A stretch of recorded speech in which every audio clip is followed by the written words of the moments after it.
मैंने आते ही एरोक्स का क्लच शू खुलवा लिया। एरोक्स की बैटरी डाउन हो गई। बहुत सही चीज़ है ये क्लच शू क्लीन कराना। बड़ी दिक्कत इसमें किक भी नहीं है जिससे किक मार के वेलकम बैक टू एक और नई वीडियो में। तो अभी बज रहे हैं सुबह के 11 और कार है हमारी जो डेंटिंग पेंटिंग के लिए दे रखी है वो देखने जानी है। कितना काम हुआ है, कितना रह रहा है, कितना टाइम लगेगा। और उसमें एरोक्स में वाइब्रेशन की प्रॉब्लम है। जब एक्सीलेटर देते हैं तो वाइब्रेट करती है, काफी ज्यादा हिलती है गाड़ी। तो वो चीज दिखानी है, कैसे क्या दिक्कत है, कैसे ठीक होगी।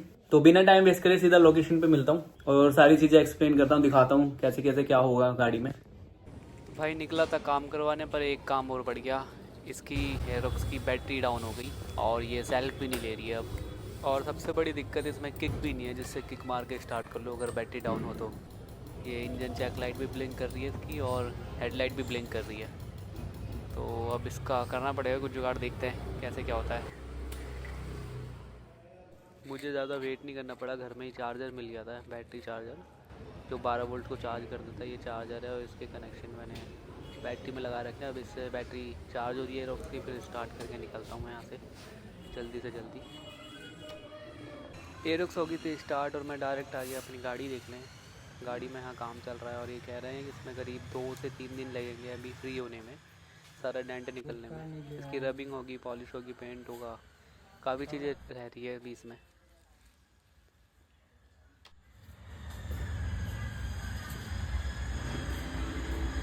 और हमने कार का सेकेंड बम्पर भी लिया है जो डेंट निकलने के बाद पेंट होगा फिर लगेगा।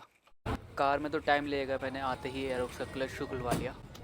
जो वाइब्रेशन की दिक्कत थी वो थी इसके क्लच शू में, तो ये क्लीन होगा अच्छे से फिर लगाएगा ये भाई वापस।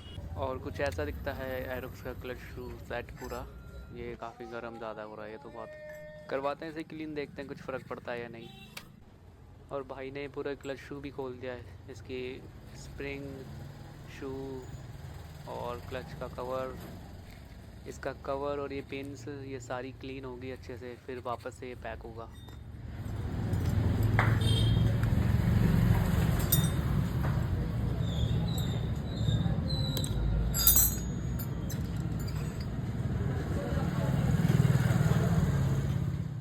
क्लीनिंग का भी काम चालू हो गया। तो भाई ये इसमें देख सकते हो कितना गंद है निकल रहा है जो। और भाई ये पेट्रोल से साफ़ कर रहा है। ये वो कह रहा था कि इससे अच्छे से क्लीन हो जाएगा, तो देखते हैं।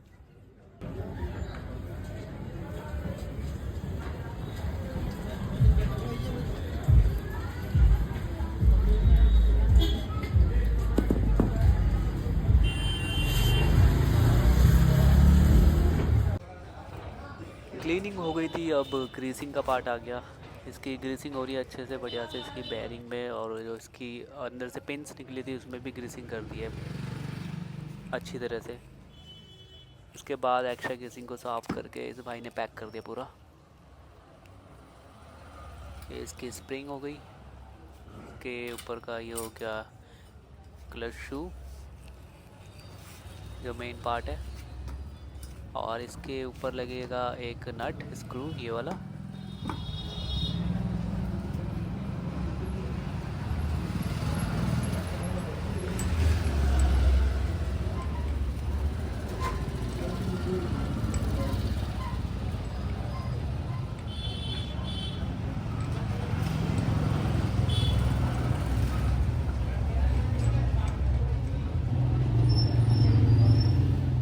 तो सारी क्लीनिंग वगैरह हो गई, अब ये फाइनल फिटिंग की बारी आ गई।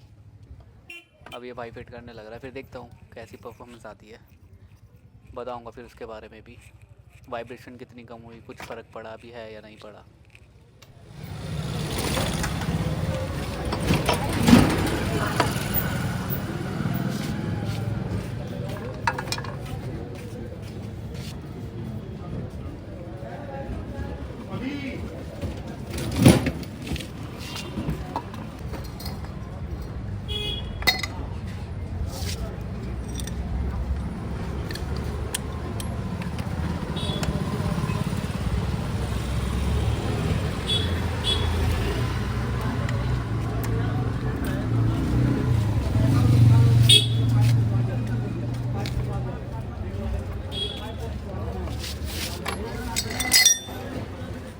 क्लच शू की फ़िटिंग वगैरह तो हो गई है, बस फाइनल रहता है इसका बाहर का कवर वगैरह फिटिंग होगा। उसको भी क्लीन करवाऊँगा अच्छे से, फिर फिट करवाऊँगा।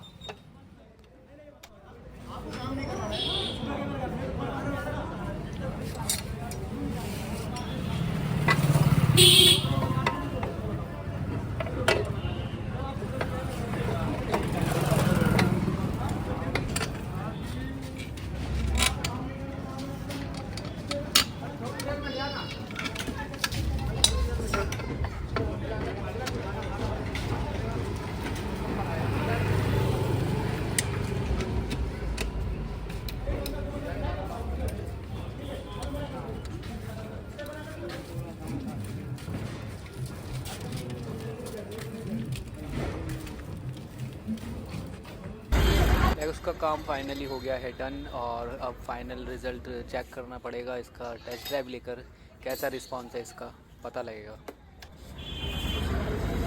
फाइनली काम हो गया है एरोक्स में, और ऑनेस्टली बताऊं तो बहुत सही चीज़ है ये क्लच शू क्लीन कराना। मैंने टेस्ट राइड भी करके देख ली है, बहुत ही ज़्यादा स्मूथ हो गई, बिल्कुल भी वाइब्रेशन नहीं है। अब काफ़ी अच्छे से ग्रीसिंग वगैरह करके उसने उसके पिंस में अच्छे से उसे फिट करा है। मैं रिकमेंड करूंगा ये क्लीन कराना।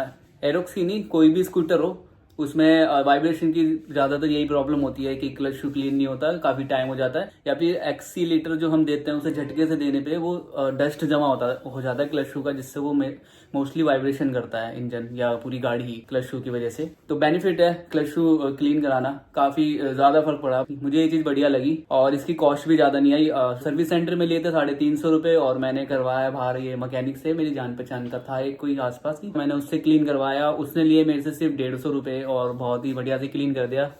मैं सारी चीज़ें नोटिस कर रहा था, फिटिंग कर रहा है कि नहीं, एक भी बोल्ट मिस ना रह जाए। लोकल में थोड़ा डर रहता है कहीं खो दे, मिसप्लेस कर दे, तो अनइवन सी फिटिंग लगती है। तो मैं रिकमेंड करूंगा ये चीज़ करवाना। किसी भी भाई को कोई भी ऐसी कोई वाइब्रेशन की प्रॉब्लम हो तो एक बार क्लीन करा के देखना, क्या पता फर्क पड़ जाए उस चीज़ से। लोकल मार्केट में ही करवा लेना, क्योंकि क्लच शू में इतना कुछ प्रॉब्लम नहीं है। इंजन का काम तो सर्विस सेंटर में करवाना, क्योंकि नई गाड़ी की तो वारंटी रहेगी इस वजह से, और वारंटी और मोस्टली लोग बाहर करवा ही लेते हैं, कोई इतना सोचता नहीं है, क्योंकि मेंटेनेंस आपके हाथ में ही है। अगर बाहर भी सर्विस करवा रहे हो तो गाड़ी मेंटेन रहती है टाइम टू टाइम। तो इस वीडियो में इतना ही था, अच्छा लगा हो तो लाइक शेयर और सब्सक्राइब कर देना। तो मिलते हैं नेक्स्ट वीडियो में, सी यू, बाय बाय।